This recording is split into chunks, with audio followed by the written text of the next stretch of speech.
Although fun is not exactly the word that comes to mind when cops talk about writing reports, it is something you will have to do throughout your entire law enforcement career. And today I'm going to teach you guys not just how to write a proper police report, but why you need to write a proper report. And who knows, maybe it'll change your outlook on the importance of report writing.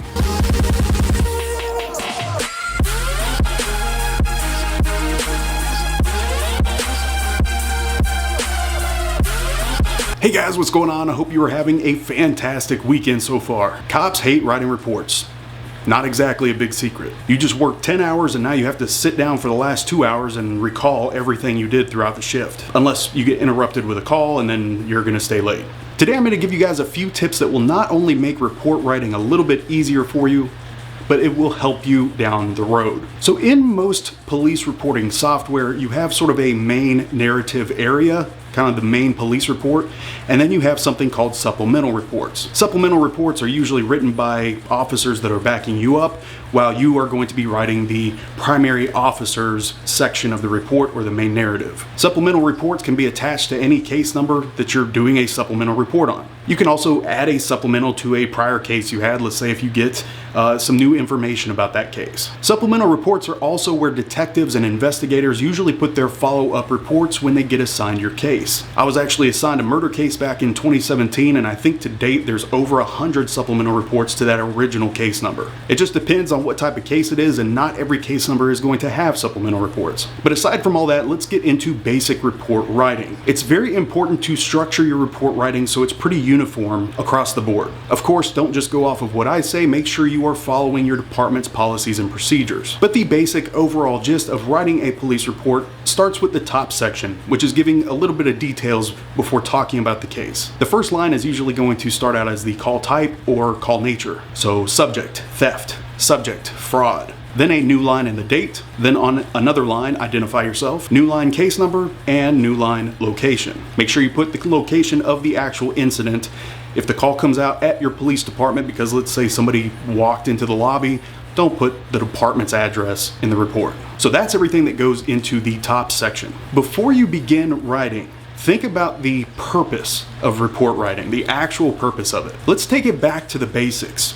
As a police officer, you are nothing more than a fact finder. You can't assume, you can't guess, and you can't be biased. Your only job is to state the facts that are known to you at that given time. Anything else is a lie. Next, it's important to remember where this report might go. It's going to start with you, but once you send it off for approval, your supervisor will either approve it or they're going to reject it back to you for corrections that need to be made. Please make sure you are typing a draft of your report in some sort of software like Microsoft Word that's going to check for spelling and grammar. It's also a good idea to have a backup in case the police reporting software crashes for whatever reason and you lose everything. Yes, that happens on a regular basis. But the important thing is to remember grammar, punctuation, sentence structure, because I guarantee you are going to make mistakes at 4 o'clock in the morning on a Sunday, so it's nice to have some software that will help you correct that. Once your report is approved by your supervisor, unless it is an active investigation, it is then open to the Open Records Act. That means any individual or media entity can file a request with the department to get a public copy of that report. And the department has to provide that report within a set amount of time. Every state's going to be different, but they are legally obligated to provide it, usually within like a 72-hour window. But let's say your report, for whatever reason, this particular case makes the news. Now they're going to be showing excerpts of your report on national TV. But even if it's not newsworthy, you're going to probably have to go to court on a lot of these cases. Remember that the defense attorney has had months to pick apart every sentence, every word in your report, and they're going to question you about the events of that incident. And they're going to use your own wording against you. They'll try to trip you up, and they'll even try to get you to admit to something that's not even in your report. Let's say something happens at 935 Main Street. I've had attorneys try to be slick and say something along the lines of, "So, Officer 401, when you responded to 934 Main Street, at what point did you come in contact with my client?" Newer officers might get nervous on the stand and they didn't even pay attention to the discrepancy in the address, and they end up just answering the question. because that's usually what they're focused on. At which point the defense attorney can then say, Your Honor, Officer so-and-so just admitted to the court that he responded to 934 Main Street when clearly in his report it says 935 Main Street. This officer doesn't even know what location he went to. I would like to file a motion to dismiss based on the fact this officer didn't even know where he was. Now, I know it seems minor, and I'm sure most judges are not going to throw out an entire case because of a small mistake like that. But let's say this is a jury trial.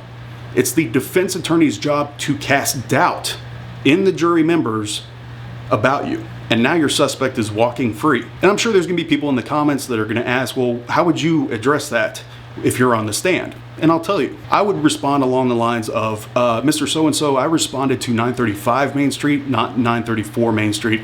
I do believe it says that in the report. I just wanted to clarify that for the court. Then before you know it, you and that attorney are locking eyes and they're giving you a smirk that only you can see. And I would give them one back as a subtle, nice try. Anyway, that's all stuff you will pick up with experience. Don't go to court your first time thinking you're gonna own it in there. After getting spanked a few times on the stand and completely embarrassed, you will learn very quickly and humbly you need to write better reports. But if you guys don't take anything else from this video, remember this one thing: do not, and I mean do not, leave anything open to interpretation. And cops, stop writing your reports like cops. What do I mean by that? I see cops all the time that write reports that say things like, the suspect exited his vehicle and took off on foot. I chased after him, I caught him on the other side of the street, a short tussle ensued, and he was taken into custody. Do you have any idea how many questions that gives a defense attorney the ability to ask? And more questions means more of a possibility of them tripping you up or making you look like a fool on the stand. So instead of that short description, I would say something along the lines of, hold on, I gotta read this because I'm not gonna remember it. Approximately 46 seconds into the traffic stop that was initiated on Mr. John Doe, I noticed his driver's side door open. Mr. Doe stepped out of the vehicle while turning his head to the left to look at me. He was wearing a red shirt, blue jeans, white shoes, and a black baseball cap. Mr. Doe immediately began moving his head left and right, looking for a route of escape. He then closed the door to his 2002 red Honda Civic with his right hand and began sprinting in a northwestern direction toward Hardy Street, crossing several lanes of traffic. The traffic flow was light and no drivers had to abruptly stop.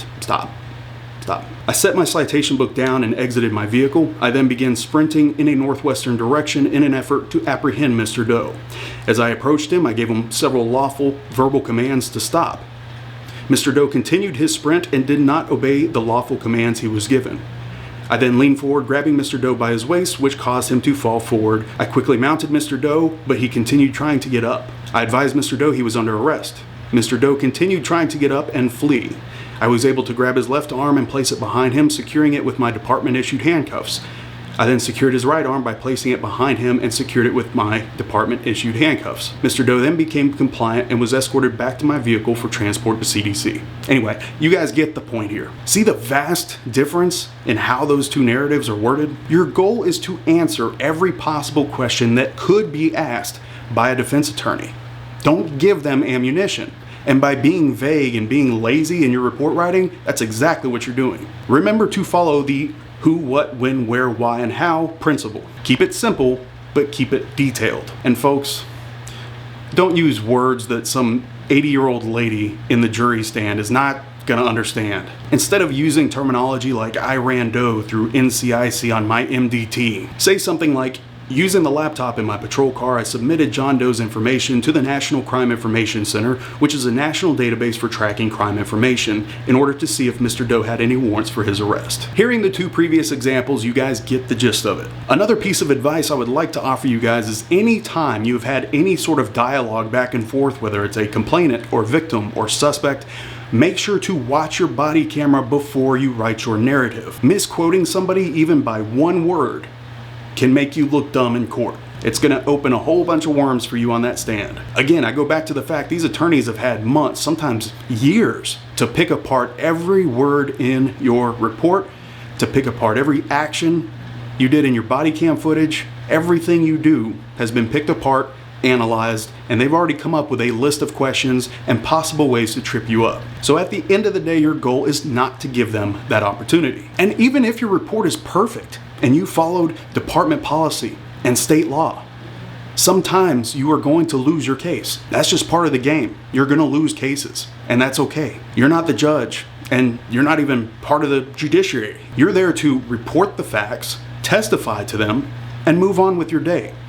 That is the principle of the criminal justice system. We are only a cog in the full machine. If you lose a case, but you did everything right, and you know you did everything right, who cares? Trust me, you'll have plenty more to win, and at least you can sleep at night knowing you did your part in the justice system. The rest of it is completely out of your control, so never take losing a case personally. I know it's easier said than done. I have taken cases personally before that I've lost. I have friends that are attorneys, and I'm sure at some point you guys will too. Then it becomes this fun kind of back and forth game of who's better, all before you go and have a beer that afternoon. But like I said, all you can do is your part in fulfilling the purpose of the criminal justice system. Anyway guys, that is it for today. Thank you for watching episode 3, Report Writing. Not everybody's favorite topic, certainly not my favorite topic, although I do like to write. Writing narratives to police reports is not creative writing to me, therefore it is not fun. But it is a necessary part of your job if you expect to get anywhere in law enforcement. It is going to be an absolute necessity. But either way, thank you guys so much for watching. I hope you have a fantastic rest of your weekend. Have a safe week, and I will see you guys very, very soon.